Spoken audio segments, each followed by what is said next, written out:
इधर अमेरिका और इजराइल और ईरान के बीच सीज फायर का ऐलान होने के बाद भी मिडिल ईस्ट में तनाव कम नहीं हुआ है। बीते दिनों सऊदी अरब और कुवैत में हुए हमलों से टेंशन बढ़ गई है, जिसका सबसे ज्यादा असर ऑयल सेक्टर पर पड़ा है।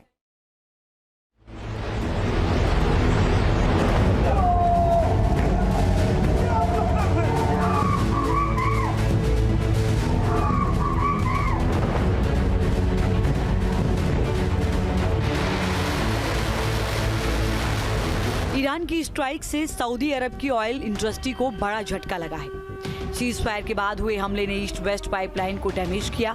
सटीक अटैक के बाद पाइपलाइन आग की चपेट में आ गई और काफी देर धू धू कर जलती रही।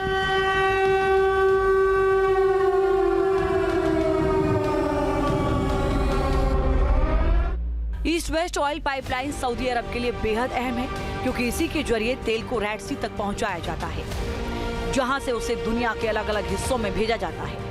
ये पाइपलाइन खास तौर पर तब और ज्यादा महत्वपूर्ण हो जाती है जब समुद्री रास्तों, खासकर होर्मुज स्ट्रेट पर खतरा बना रहता है। ये पाइपलाइन सऊदी से ऑयल सप्लाई के लिए एक वैकल्पिक रास्ता है, इसीलिए यहाँ किया गया हमला सोची समझी रणनीति का हिस्सा माना जा रहा है।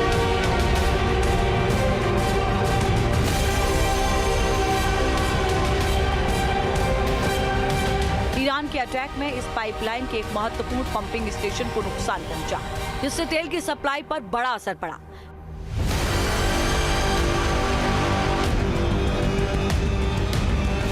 जानकारी के मुताबिक ईस्ट वेस्ट पाइपलाइन पर हमले के बाद यहां से हर दिन करीब 7 लाख बैरल तेल की सप्लाई में कमी आई है। ये मात्रा सऊदी के कुल निर्यात की लगभग 10% मानी जाती है। ऐसे में इतनी ज्यादा गिरावट आना ग्लोबल मार्केट के लिए भी टेंशन का सबब है। तेल की कीमतों में इजाफा होने की आशंका गहरा गई है। इसका सीधा असर आम लोगों पर होगा।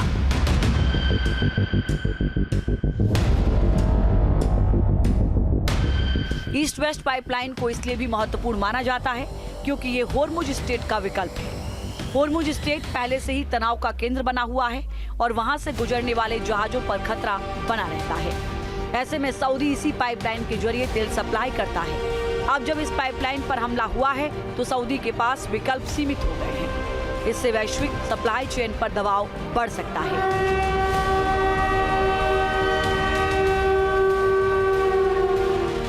इस हमले का असर सिर्फ पाइपलाइन तक सीमित नहीं रहा। सऊदी अरब के कई बड़े तेल उत्पादन केंद्र भी इससे प्रभावित हुए हैं। रिपोर्ट्स के मुताबिक मनीफा और कुरैश जैसे बड़े ऑयल फील्ड्स पर भी हमले हुए, जिससे उत्पादन में कमी आई है। इन जगहों पर उत्पादन घटने का मतलब है आने वाले समय में तेल की उपलब्धता और कम हो सकती है।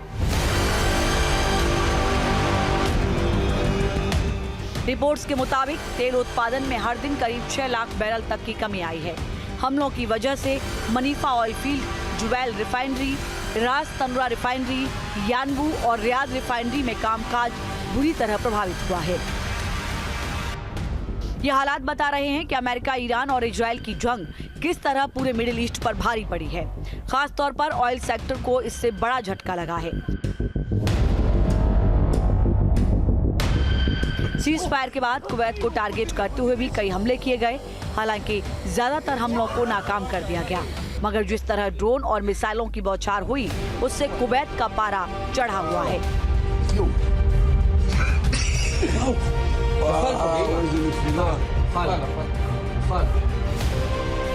कुवैत के विदेश मंत्रालय ने हमलों के लिए ईरान और उसके समर्थक गुटों को जिम्मेदार ठहराया और चेतावनी दी कि हमलों से अमेरिका ईरान युद्ध विराम खतरे में पड़ सकता है। कुवैत ने इन हमलों को यूएन चार्टर का उल्लंघन भी करार दिया। जब भी दो देशों के बीच संघर्ष के बाद सीज फायर होता है तो आमतौर पर उम्मीद की जाती है कि हालात धीरे धीरे सामान्य हो जाएंगे, लेकिन इस बार ऐसा नहीं हुआ।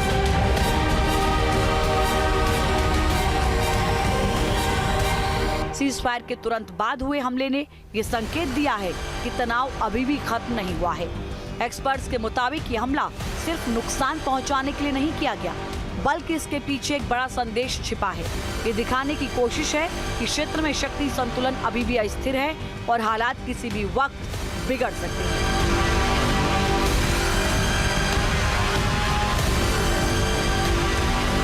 Team news nation. उसका कोई अता पता नहीं। इधर युद्ध विराम के बीच इराक में बारूद बरस रहा है। ईरान समर्थित मिलिशिया ने इराक में अमेरिकी सैन्य ठिकानों को निशाना बनाकर हमला किया।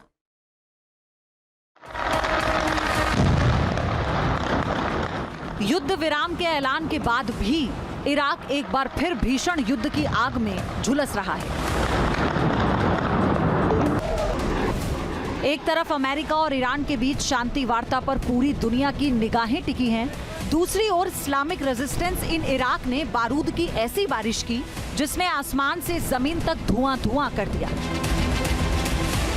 अमेरिकी दूतावास से लेकर रणनीतिक एयरबेस तक कोई भी जगह सुरक्षित नहीं है। इराकी जमीन से दागे जा रहे ड्रोन तबाही की कहानी बयां कर रहे हैं।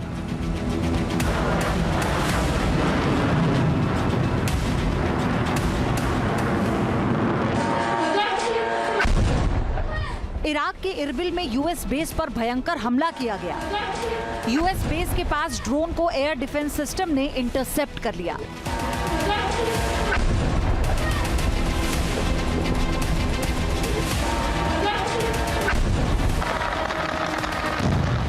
इरबिल में लगातार धमाकों की आवाज से पूरा शहर दहल रहा है। अटैक का सेंटर अमेरिकी बेस ही था, लेकिन आसपास के इलाके भी उसकी चपेट में आ गए। हालांकि हमला किसकी ओर से किया गया है, ये अभी तक साफ नहीं है। उधर ईरानी प्रॉक्सी ग्रुप ने बगदाद में बड़ा हमला किया। बगदाद में विक्टोरिया बेस पर ड्रोन से अटैक किया गया। ये जगह बगदाद हवाई अड्डे के पास है। विक्टोरिया बेस को 2 ड्रोन से निशाना बनाते हुए वीडियो भी सामने आया। इससे पहले ईरान ने भी विक्टोरिया बेस पर हमला किया था। इसके साथ ही वहां मौजूद कुर्दिश लड़ाकों के ठिकानों पर भी एक साथ कई ड्रोन से प्रहार किए गए।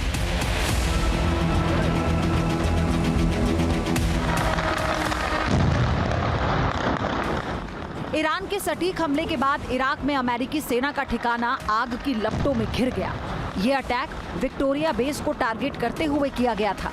अचानक हुए हमले के बाद यहां भीषण आग लग गई और पूरे इलाके में धुआं फैल गया। टारगेटेड अटैक की वजह से यहां काफी नुकसान पहुंचा।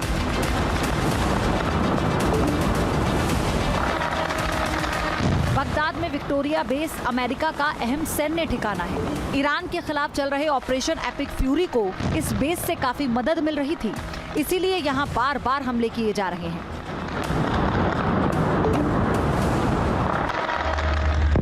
इराक की राजधानी बगदाद में एयरपोर्ट को भी निशाना बनाया गया। इसी एयरपोर्ट से अमेरिका के कई फाइटर जेट्स उड़ान भर रहे थे, लिहाजा ईरान और उसके समर्थक गुटों ने इसे टॉप टारगेट पर रखा। मिसाइल और ड्रोन के डबल अटैक की वजह से यहां भीषण आग लग गई, जिससे अफरा तफरी का माहौल बन गया। इराक में ड्रोन अटैक के बाद हालात किस तरह विस्फोटक हो गए, उससे जुड़ा एक वीडियो देखिए। ड्रोन तेजी से आगे बढ़ा, अपने लक्ष्य तक पहुंचा और पलक झपकते ही वहां जोरदार धमाका सुनाई दिया। ये तस्वीरें कुछ समय पहले की हैं।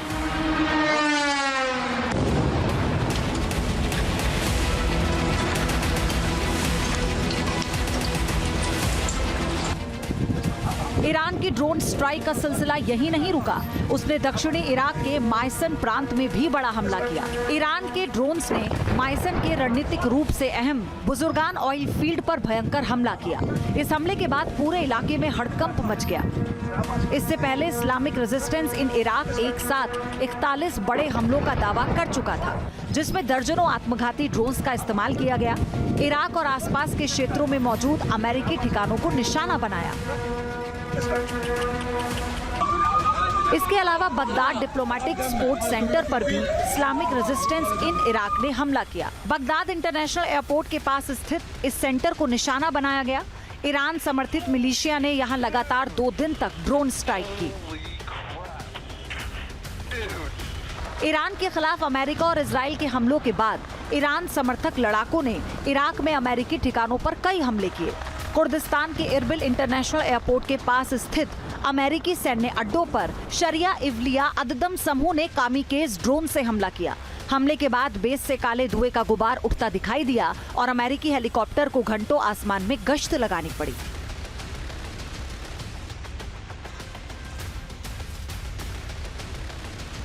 इसी तरह बीते दिनों अनबार प्रांत में एन अल असद एयरबेस पर कई रॉकेट दागे गए।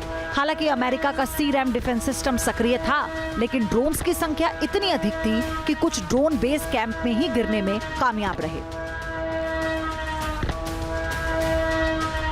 आपको याद होगा कि बगदाद के ग्रीन जोन में स्थित अमेरिकी दूतावास के पास भी कई ड्रोन्स को इंटरसेप्ट किया गया। हमलों के बाद पूरे क्षेत्र में अफरा तफरी का माहौल रहा। अमेरिकी सेना ने जवाबी कार्रवाई के लिए फाइटर जेट्स को अलर्ट मोड पर रखने का आदेश दिया। अमेरिकी सेना ने भी इराक में मौजूद उन ठिकानों पर सर्जिकल स्ट्राइक की जहां से उसके सैन्य बेस पर ड्रोन लॉन्च किए जा रहे थे। इराक में चल रहे खूनी टकराव की एक दिल दहला देने वाली तस्वीर देखिए।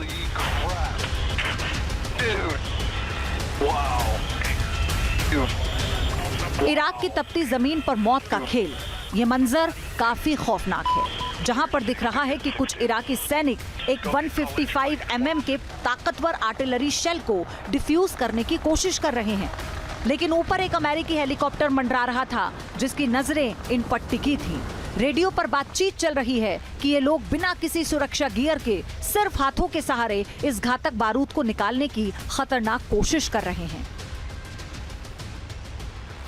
और फिर वही हुआ जिसका डर था, एक पल की चूक और एक जोरदार धमाका। 155 mm का वो शेल अचानक फट गया। धमाका इतना जोरदार था कि उस जगह पर अब सिर्फ एक गहरा गड्ढा बचा है। इराकी सैनिकों की इस जल्दबाजी और सुरक्षा मेजर की अनदेखी ने उनकी जान ले ली। थर्मल फुटेज में साफ दिख रहा है कि धमाके के बाद वहां कुछ नहीं बचा। इराक में जंग का इतिहास काफी लंबा रहा है। इस महायुद्ध ने इस बारूदी आग को और भड़का दिया। युद्ध विराम का अंजाम चाहे जो भी हो, लेकिन इराक की धरती पर अमन आने में वक्त लगेगा। Team news nation.